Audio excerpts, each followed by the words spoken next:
Hi friends, myself Sandesh. Today we will see frequently used data types. The first one is bit.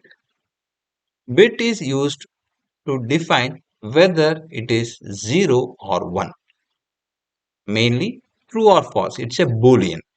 So that's why whether it is 0 or 1 or true or false. Then int.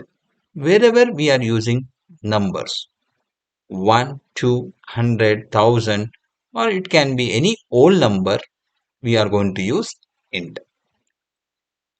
Third, decimal.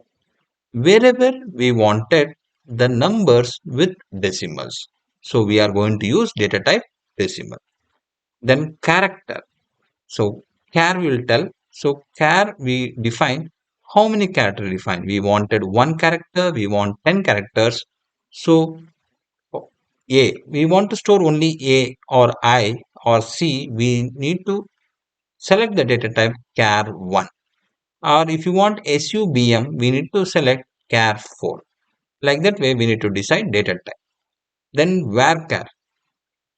We don't know the exact length, so we will decide like maximum 30 length. So we can use varchar 30. But in case of char, we know exact size we are going to store, so we'll use char 1.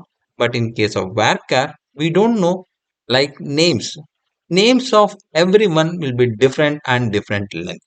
So we will fix like varchar 100. So within 100 length, we can insert the data. Next, date. If we want to store only the date, then we need to select the data type date. But in SQL, dates are stored in the format year, then month, then date, right? Then time. The time if you want to store, we can use it time data type and date time.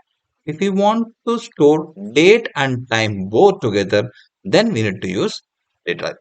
These are the most frequently used data types in SQL. Thank you for watching. Please subscribe.